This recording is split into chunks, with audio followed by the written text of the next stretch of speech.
Guys welcome back to my channel. তো আজকে আমি রেডি হয়েছি, তার কারণ আমি এখন যাব পুজোর শপিং করতে, দুর্গা পুজোর।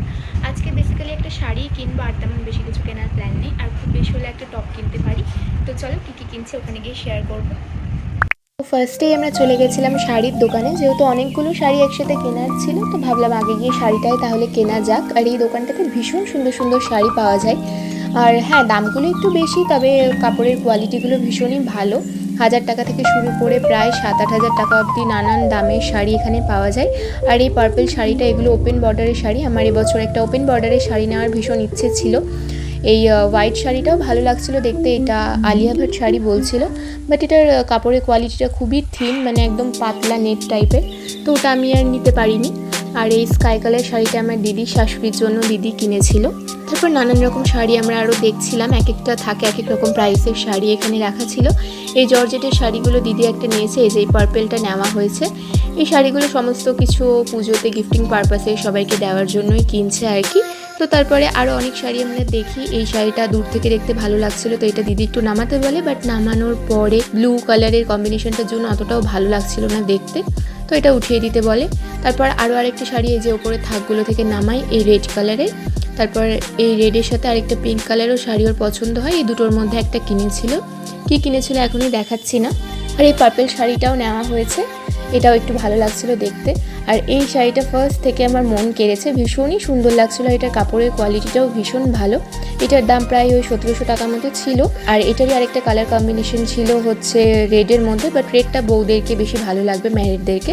তো আমি এগুলোর মধ্যেই একটা নিয়েছি, কিন্তু আমি যেটা নিয়েছি ওটার কোয়ালিটিটা আরেকটু ভালো, প্রায় 2200 টাকা মতো। তো কী নিয়েছি আমি পরে একটা হল ভিডিওতে শেয়ার করব। তারপর আমরা চলে গেছিলাম V2-তে, ওখানে গিয়ে আমি কিনেছিলাম দুটো টপ, আর দিদি পুকুর জন্য ড্রেস কিনেছিল। ফার্স্টে গিয়ে এই টপগুলো দেখলাম, আর এখানে টপের কোয়ালিটি সত্যি বলতে অতটা কোয়ালিটি বলবো না, মানে টপের কালেকশন অতটা ভালো ছিল না। ক্রপ টপগুলো অনেক রকমের ছিল, অনেক কালেকশন ছিল, বাট আমি তো ক্রপ টপ পরি না। আর এই ক্রক্স জুতোগুলোও আমি একটা কিনেছি হোয়াইট কালারের মধ্যে। তো কী কী কিনেছি সেটা নিয়ে আমি আলাদা করে একটা পুজো শপিং হল ভিডিও বানাবো, তা এখনই দেখাচ্ছি না।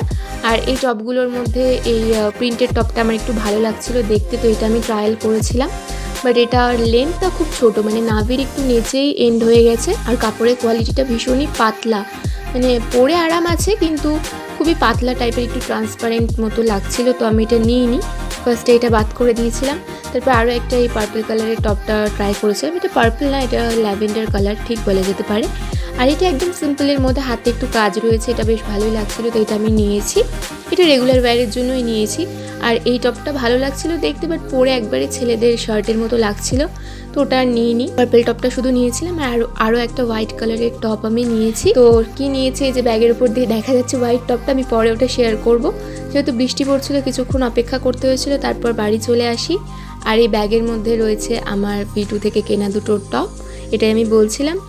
আর কিনেছিলাম বাড়ি ফেরার পথে কেক, আমার জন্য, পুকুর জন্য, দিদির আর ছোটদির জন্য 4টে কেক কেনা হয়েছিল। So that's it for today. দেখা হবে পরের ভিডিওতে। Thanks for watching, by.